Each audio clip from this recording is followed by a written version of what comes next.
Good afternoon. My name is Thomas Martin, and this is my introduction video for EDL 850 School Law, and this is Module 1. I'll begin with my personal demographics. I am originally from Alabama. My family moved here shortly after I graduated high school. Upon arrival, I began school at Emporia State University for my undergraduate in psychology. I then went on to K-State for a graduate degree or a graduate certificate in statistics. And then I continued my education at Emporia State where I obtained my master's and educational specialist degrees in school psychology.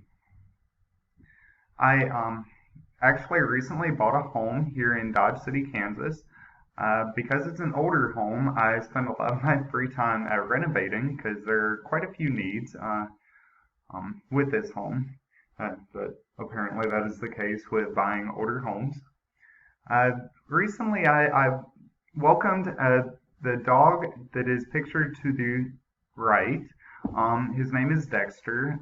He's a black lab. I purchased him, or I welcomed him to my home because my other dog of 11 years, who is pictured to the left, her name was Emma. She passed away towards the end of the summer, beginning of the school year last year. We spent 11 wonderful years together, so Dexter has quite the shoes to fill. As far as my hobbies, I enjoy camping, going to the beach, and running. Dexter has a lot of energy, so we are running much more frequently than Emma and I used to. And as far as the camping and going to the beach, those are typically my summer activities that allow me to kind of get away and distance myself from the profession. Professional demographics. I have been a practicing school psychologist since January of 2013. I'm currently employed by SKCD 613. And what that is a local area cooperative that covers about 13 school districts. We provide special education services for several of the surrounding districts. The one that I am most employed by is Dodge City. I tend to spend a lot of time in Dodge City just because of the population of that particular district compared to the other ones that we service.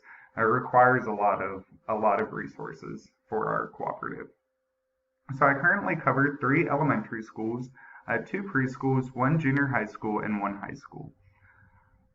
It's a lot. We are currently very short-staffed as far as school psychologists.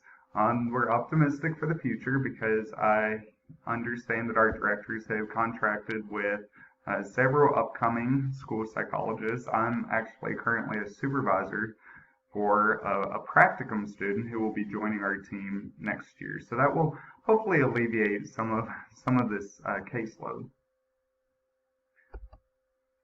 Okay, diving into the coursework assigned to Module 1. Support for public schools. So public schools get support from a variety of branches. First would be local resources. So state departments create school districts. School districts then are governed by locally appointed and elected members to serve on school boards. So local resources are responsible for contributing the other half of the funding that is not currently covered by federal and state governments. So state governments. For states with Common Core, the state establishes certain benchmarks in reading and mathematics.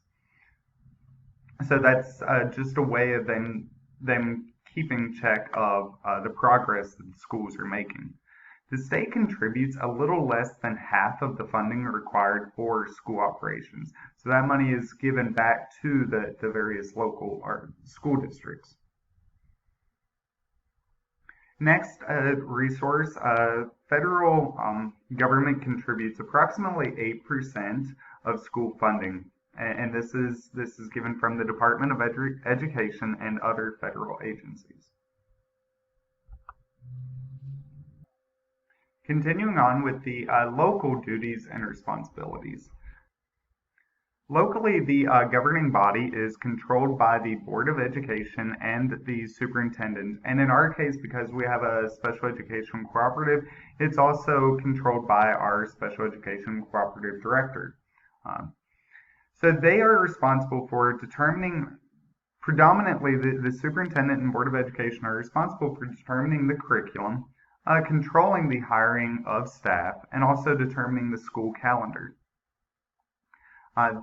Most Board of Education members are volunteers, so these are not paid positions. Superintendents and special education cooperative directors are paid positions. Dr. Fred Dirksen is the superintendent of USD 443, and Mr. John Maples is the director of the Southwestern Kansas Area Cooperative District, and that is USD 613. Local government has the most authority regarding the day-to-day school operations. So many of the day-to-day operations occurring within the school are at the responsibility of the local government. So the Board of Education, the superintendent, and the local administrators. At the state level, the state has the primary authority over schools, but the state often chooses to delegate this authority to the local school districts, as long as they are meeting expected adequate academic growth and meeting certain benchmarks. If the state is not meeting those adequate benchmarks, then it is at the determination of the state to step in and intervene in such cases, which could involve termination of employment for certain individuals. As the State Board of Education positions are paid positions, so Dr. Randy Watson is the Chief Administrative Officer over the Kansas State Board of Education. There are 10 State Board of Education members, each representing certain districts or regions within the state of Kansas. At the federal level, the duties and responsibilities. So the U.S. Department of Education analyzes data from state assessments. These are paid positions. Currently, the Secretary of Education is Betsy DeVos. Since the implementation of No Child Left Behind, this has intensified the accountability of schools. So this is the way that the federal government then is monitoring certain schools' effectiveness and progress towards academic goals.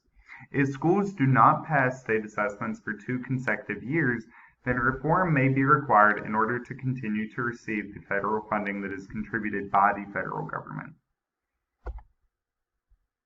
Standards and responsibilities. So component 6.1 was evaluate, develop, and implement management, communication, technology, school-level governance, and operation systems that support each student's learning needs and promote the mission and vision of the school. So local agencies are responsible for this particular component of the standard. Component 6.2 states that evaluate, develop, and advocate for a data-informed and equitable resourcing plan that supports school improvement and student development. So state governments are the ones that are responsible for this portion of the standard. Component 6.3 states, reflectively evaluate, communicate about, and implement laws, rights, policies, and regulations to promote student and adult success and well-being. So the federal government is responsible for this portion of the standard. Success and well-being. This all supports the educational success and well-being of each student and adult by appropriately distributing resources, so portions from federal, state, and local, and ensuring that resources are effectively providing students with equal access to educational opportunities. Although it is at the discretion of local school districts as to how those resources are allocated, benchmarks and state assessments allow for monitoring of the educational programs selected and progress made by students in an effort to guarantee appropriate use of funds and adequate instruction. These are my references. Thank you very much.